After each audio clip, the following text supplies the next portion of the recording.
My last breeding guide kinda blew up. I'm not used to more than 100 views and 10 likes, and as of right now that breeding guide is sitting at 8.1k views and 479 likes. You guys are amazing. I'm just glad I was able to clarify so many things for you.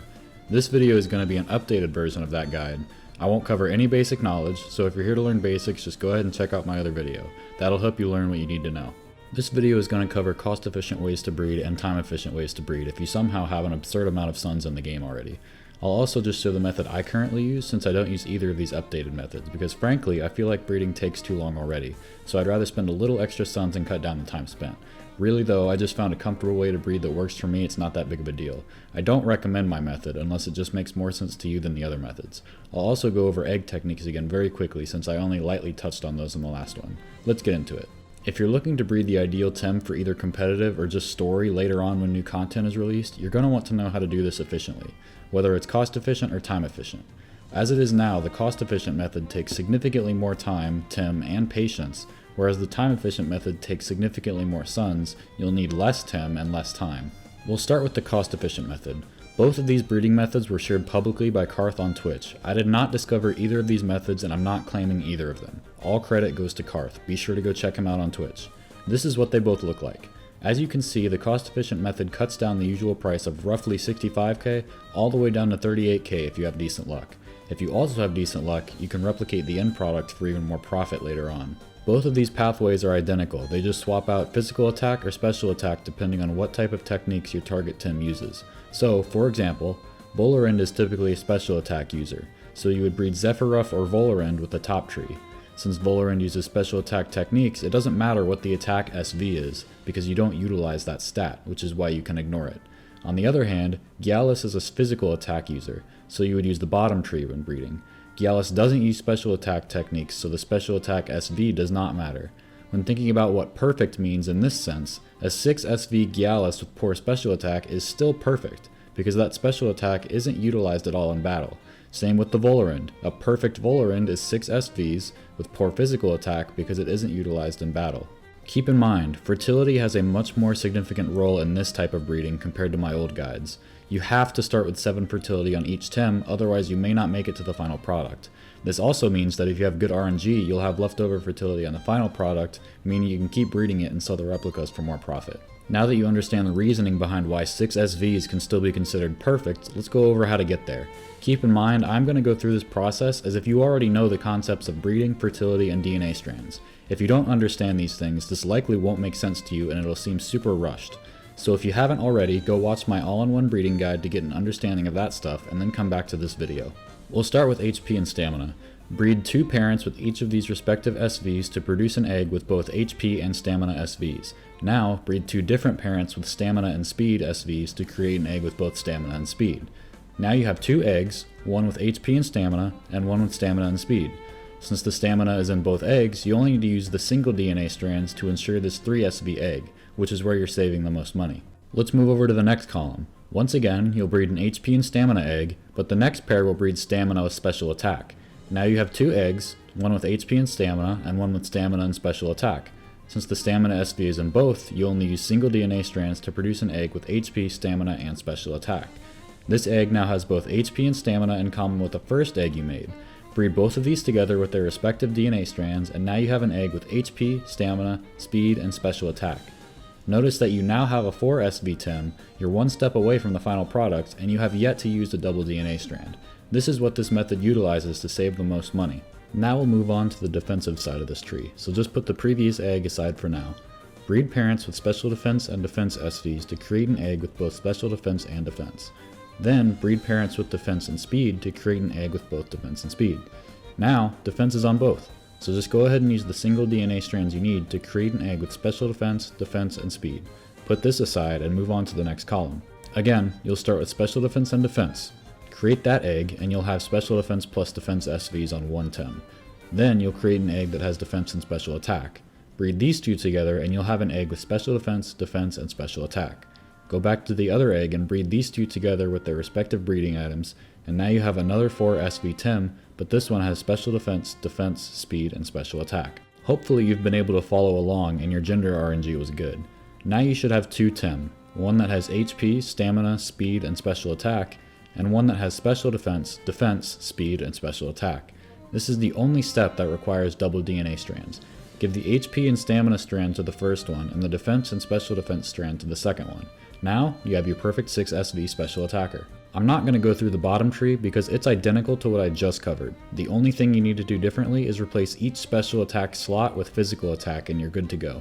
This all looks smooth and simple in theory, but if you look at it in terms of time, Stage 1 will take around 4 hours on its own, give or take a bit depending on how long it takes eggs to hatch and gender RNG. Stage 2 will take around 2 hours, give or take a bit depending on egg hatch times and gender RNG, and Stage 3 will take an hour or so, and Stage 4 30 minutes or so. So in total, this cheap but more time spent method will take roughly 7.5 to 8 hours if you have flawless gender RNG, and you breed within the same species line to have quicker egg creation time. If you breed using different species, you can bump up this time to maybe 8.5 to 9 hours. If you use different species and have poor gender RNG, this could take 10 plus hours. So if that sounds absolutely horrible to you, let's go over the time efficient method next. For the time efficient method, as usual, we'll start with HP and stamina parents to create an HP and stamina egg. Breed this egg with a speed parent using the proper DNA strands to create an HP, stamina, and speed egg. Next column, start with attack or special attack depending on your target, and speed parents to create an attack and speed egg. Breed this attack and speed egg with your previous HP, stamina, and speed egg with proper DNA strands, and now you have an egg with HP, stamina, speed, and attack. Moving on to the next set of parents, start with your attack and speed parents to create an egg with attack and speed. Next, use defense and special defense parents to create a defense and special defense egg. Breed this egg with a speed parent with proper DNA strands to create an egg with defense, special defense, and speed. Now, breed this defense, special defense, and speed egg with the attack and speed egg to create an egg with attack, speed, defense, and special defense. Again, make sure you're using the proper DNA strands. Lastly, go back to your previous set. Take your HP, stamina, speed, and attack egg and breed it with your attack, speed, defense, and special defense egg to create your ideal 6SV egg. Like I mentioned before, you don't have to use attack. You can put special attack instead, and the process works the same way. Let's compare how long this method takes with the cost-efficient method. Stage 1 would take roughly 2 hours depending on RNG. Stage 2 would take an hour or so, Stage 3 would take maybe an hour, and Stage 4 maybe 30 minutes. So in total, this time-efficient method would take anywhere between 4.5 hours to 6 hours depending on RNG and egg hatch times. The cost-efficient method would take anywhere between 7.5 hours and 12 hours depending on RNG. Take this information and do with it as you wish. I'm only giving you what each method provides. Preference is all it really comes down to when you're deciding which method is best for you. Quickly before we move on to egg techniques, I want to show my breeding method. Well, it's not exactly mine because I didn't discover it, it's just what I do. All I do is use my previous guide's breeding method, but instead of making them full 7 SV perfect Tem, I cut out whichever attack stat I don't use and save the cost of a few double DNA strands. That's it. I'm not going to go into depth because it costs significantly more than the cost-efficient method, and it's not really optimal in any way. It's just what I'm used to, so I'm going to keep doing it that way. If this method actually interests you, just go watch my previous guide and take out whichever attack stat you don't want, but keep following the breeding method the same way otherwise. A lot of people had questions regarding egg techniques in my last guide, which was understandable because I didn't really cover them that well.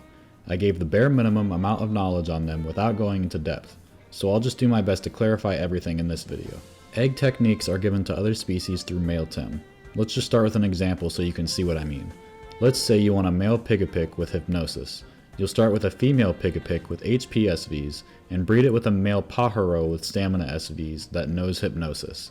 Now, this egg is going to contain a Pigapic with HP, stamina SVs, and hypnosis. It doesn't matter if the egg is male or female, because as long as you breed it within the Pigapic species, it will keep being passed down. Also, you don't have to use HP or stamina to get them passed on. If you end up finding a Pajaro with perfect SVs and special defense, just breed hypnosis into the Pigapic species by using a defensive female Pigapic. If you want a 6 or 7 SV Tem with 2 or more egg techniques, just do the same thing multiple times. Have one egg move enter with the HP and stamina parents, have another egg move enter with the defense and special defense parents, and so on. Once you have the egg move within the species, make sure you're only breeding within the same species. Don't use different species males. It doesn't matter which SVs are on the parents as long as you're able to pair it up in the first stage. I highly discourage you trying to breed in egg techniques beyond stage 1, because the SVs are going to start to get tricky. You should have no trouble doing this in stage 1 because every single breeding method has at least 4 pairs in stage 1. You can't have any more than 4 egg techniques, so this works out perfectly. If you still have questions regarding egg techniques, go ahead and leave a comment and I'll respond as soon as I can. And lastly, before I end this video, if you get to the later stages of breeding, say something like, 4 to 5 SVs, but you keep getting the wrong gender, don't panic just yet. Before you scrap the project and start over, it doesn't hurt to post what you have in a trading forum or Discord and see if somebody else has the same thing you do with the same problem that you do.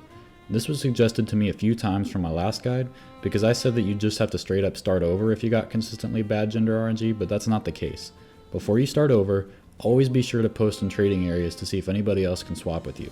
This will get your problem solved as well as other person's problem solved. That concludes this updated breeding guide. I hope these updated methods prove useful to you and that egg techniques make a little bit more sense now. If you enjoyed this video or found it helpful, go ahead and hit the like button and don't forget to subscribe for more.